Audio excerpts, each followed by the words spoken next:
নমস্কার, সবাইকে স্বাগত জানাই আমার রান্নাঘরে।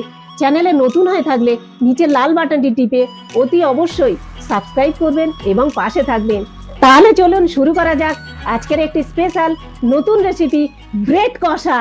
রানু দিদি রানু দিদি রানু দিদি রান্নাঘর। প্রথমেই কয়েকটি স্লাইস পাউরুটি নিয়ে নিলাম। রুটিগুলোকে সমানভাবে সাজিয়ে নিয়েছি। একটা ছুরি দিয়ে ধীরে ধীরে রুটির চার সাইড ভালো করে কেটে নেব। রুটিগুলোকে একটি প্লেটে তুলে নিলাম। এবারে একটি প্লেটে কিছুটা পরিমাণ টমেটো, কয়েক কোয়া রসুন, কয়েকটি কাঁচা লঙ্কা এবং দুটো পেঁয়াজ কুচিয়ে নিয়েছি। কিছুটা পরিমাণ আদা গ্রেট করে দেবো এর মধ্যে। এবারে একটি সিদ্ধ আলু নিয়ে নিয়েছি। আলুটাকে খুব সুন্দর করে ভালো করে গ্রেট করে দেবো এর মধ্যে। এবার পরিমাণ মতো লবণ, সামান্য পরিমাণ গরম মশলা এবং কিছুটা মিট মশলা দিয়ে আলুটাকে খুব সুন্দর করে মশলাগুলোর সাথে মাখিয়ে নেব। এবার আলুটাকে হাত দিয়ে গোল গোল করে ঠিক এই রকম ছোট ছোট বলের শেপ দিয়ে একটি প্লেটে সুন্দর করে তুলে নেব।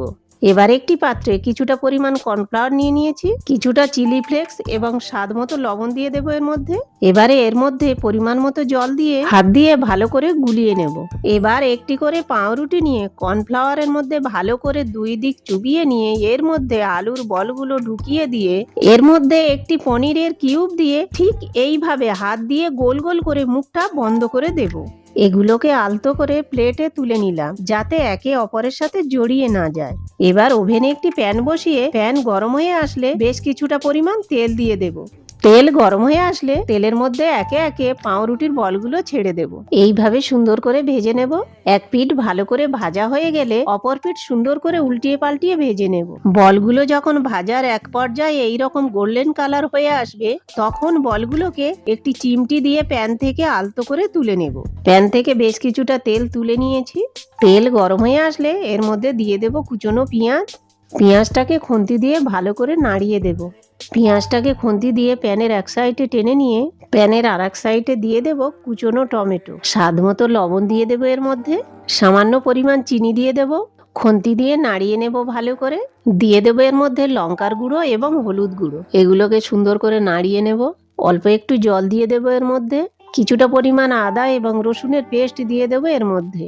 এবারে এর মধ্যে একে একে দিয়ে দেব জিরে গুঁড়ো, ধনে গুঁড়ো, মিট মশলা এবং একটু গরম মশলা। এবারে ততক্ষণ নাড়াতে থাকবো যতক্ষণ না মশলা থেকে তেল ছেড়ে দেয়। এই যে তেল ছেড়ে দিয়েছে। এবারে এর মধ্যে পরিমাণ মতো জল দিয়ে দেব। এবার টকবক করে ফুটে আসলে পাউরুটির বলগুলো একে একে ধীরে ধীরে দিয়ে দেবো এর মধ্যে। খুন্তি দিয়ে উল্টিয়ে পাল্টিয়ে নাড়িয়ে দেব যাতে সুন্দরভাবে এর মধ্যে গ্রেভিটা ঢুকে যায়। এই যে গ্রেভিটা ঠিক এইরকম ঘন হয়ে আসলে ওভেন থেকে নামিয়ে নেব। এবার আপনারাই দেখুন চিকেন ছাড়া মটন ছাড়া তৈরি হয়ে গেল লাল লাল ঝাল ঝাল পাউরুটির কষা। আশা করি আজকের রেসিপিটি আপনাদের ভালো লেগেছে। ভালো লাগলে চ্যানেলটিকে অতি অবশ্যই সাবস্ক্রাইব করবেন, ভিডিওটিকে একটি লাইক করবেন এবং শেয়ার করবেন বন্ধুদের সাথে। তাহলে চলুন দেখা হচ্ছে পরের ভিডিওতে। সবাই সুস্থ থাকবেন, ভালো থাকবেন। টাটা।